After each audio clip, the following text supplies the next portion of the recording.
Why do you think your party lost last week? Well, listen, I think we're going to engage in a period of candid and comprehensive and clear-eyed conversations as House Democrats, and that is required of the moment. People are understandably, across the country, tens of millions of Americans frustrated and concerned and deeply troubled by the results in terms of what happened last Tuesday. And as a Democratic Party, we're going to have to make sure that we make clear, one, that we will work with the incoming administration whenever and wherever possible in order to solve problems for hardworking American taxpayers, but strongly disagree and push back against the extremism whenever necessary. That will be the foundation for how we move forward. We will have an after-action analysis so that we can figure out collectively what happened on Election Day, why did it happen, and how do we prevent that type of adverse electoral result from ever happening again, beginning, of course, with the off-year elections in 2025 and the midterm elections in 2026. I hear you on that. It sounds like you're looking forward and leaving time and space to do the actual analysis. So I understand that. But there are a couple basic theories kicking around, and I have you here, so I want to ask you. I mean, theory one, of course, is that this was an anti-incumbent economy election, that there was a backlash to prices and inflation, which is as much about the macro environment as something great that that your opponents did.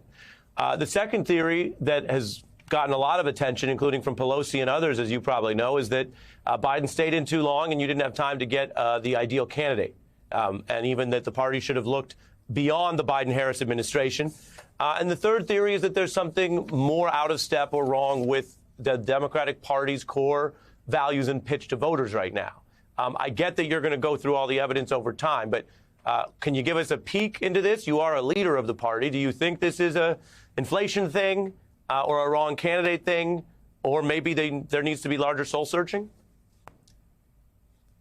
I think it's definitely clear that the economy, inflation, and to a lesser extent, issues connected to the border played an outsized role in how many voters made their electoral decisions, particularly as it relates to their support for the former president.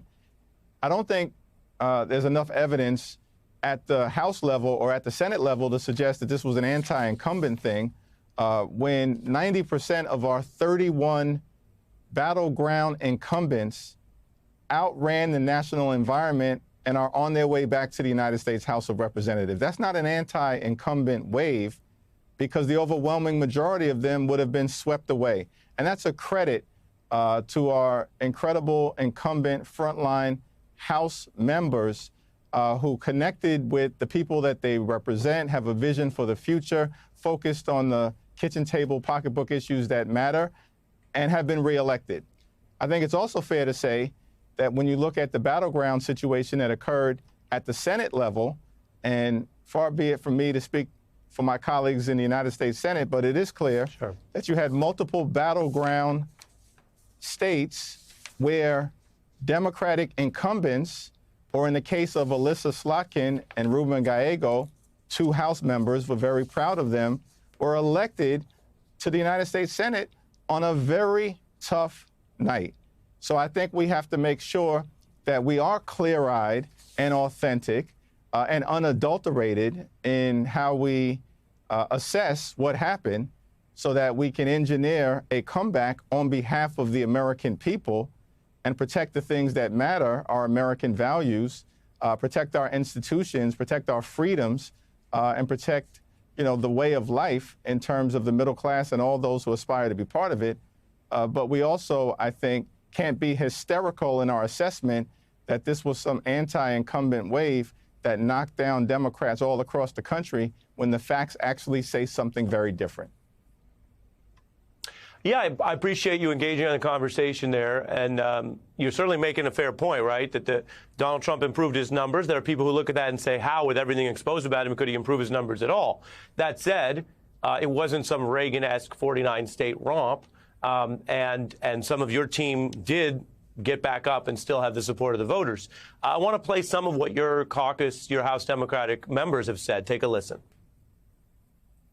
The anticipation If the goal is to win elections in the real world, where it matters, then you have to appeal to working class people of color who historically have been the base of the Democratic Party. I think they just felt there needed to be a change like other countries did. So I think it's just a matter of getting back to that core populist, economic, progressive message. I get why people are exhausted and disheartened. It is tough to lose an election. The cost of living, the cost of groceries, people are feeling that pain coming out of COVID. And so we have to do better in communicating to people. Final question on the election, then we'll move forward to what you're doing now. Is the theme here, and are you backing today the idea that the party needs to be even more working class, populist, prioritized both in substance and in messaging on that, and that the party lost sight of that to some degree? It's clear that housing prices are too high, gas prices have been too high, and groceries have been too high. We have to bring down the high cost of living for everyday Americans and make sure that we are there for people who are struggling to live paycheck to paycheck. That's the clear lesson in terms of additional decisive action that we need to work on with the fierce urgency of now, not as Democrats or Republicans, but as Americans. We have to deal with the fact that for far too many people, the great American middle class dream has either slipped away or is viewed as being out of reach. And we've got to address that decisively. All of my colleagues in different ways have said exactly just that. And we will drill down in that particular area. But I think there's actually unity in that regard. And that is something that we plan to work on and work on together, maybe tackle with the Trump administration if they are serious about dealing with these cost of living issues. But we will certainly forcefully talk about it and present solutions to address it. Okay, very interesting. Moving to what you're doing now, you got the House Speaker saying basically they're prepared. They're not going to make the mistakes of the first term. They're going to come in even faster and harder and more sort of unified on MAGA priorities. Can you tell us what your priorities are now going into this second term where the House, based on some projections, is likely to be retained by the Republican control? What are you guys going to be doing?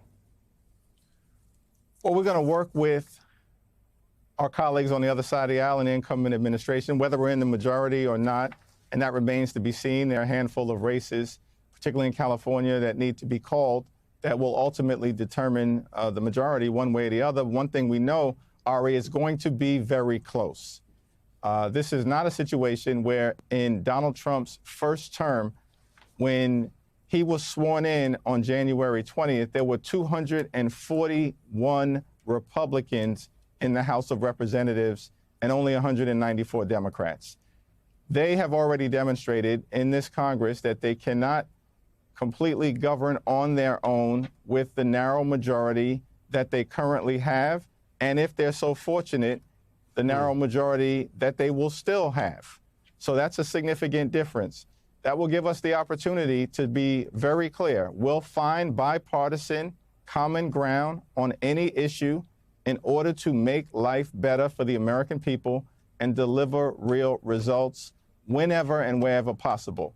But we are not going to bow down to the extremism, and will push back against it whenever necessary in defense of our institutions, American values, the rule of law, and the quality of life for working class Americans, which is what, at the end of the day, we're all about. We want to see people get ahead, not just get by.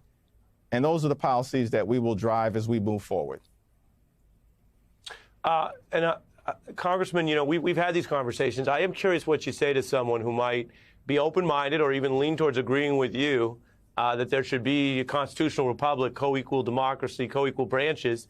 But in the political scenario we're in, A, they may control the executive and both branches of the legislature, both parts. B, you see what the Supreme Court has done. That's out of your control, but they've written him a license to do most things. And then C, the Republican Party, which once stood for more limited government and co-equal checks, they seem to be having auditions for their own Senate leader, according to Donald Trump's demands that they give up Senate powers, like the power to advise and consent and confirm nominees. Now, that's the upper branch, not your branch. But what do you say to someone tonight congressman, who looks at all that and says, I guess this whole experiment is coming to an end. And if the Democrats don't even have subpoena power in the House, then we're going to have a kind of strong person rule, at least in the short term. What do you say to that person? Is that just a clear-eyed problem to look at, or is that cynical? What do you say to them? We've been on a 248-year journey as a country, and there have been trials and tribulations, twists and turns throughout. There is no doubt. We cannot sugarcoat it. That last Tuesday's result was a setback in the eyes of tens of millions of Americans, including many of the people that I'm privileged to represent back home in Brooklyn. But a setback, in my view, is nothing more than a setup for a comeback. And we've got to make sure that, as has always been the case, whenever America confronts adversity, we come back through the moment to come out stronger on the other side. And that's what we're committed to do as House Democrats on behalf of the American people. Not Democrats, Independents, and Republicans, on behalf of the American people. When you hear President-elect Trump say he has a big mandate, the voters spoke, he can do whatever he wants, what do you say to that claim of a big mandate? Look at the numbers in the House and the Senate and explain to me how that meets the definition of a big mandate. The House is undecided. We know either way it will be a narrow Republican majority if they are able to win the remaining seats that are outstanding. And the Senate, in and of itself, there was no wave election in the United States Senate. There was no wave election in North Carolina, notwithstanding the fact that Trump won the state. Every constitutional office in the state of North Carolina right now was won by a Democrat.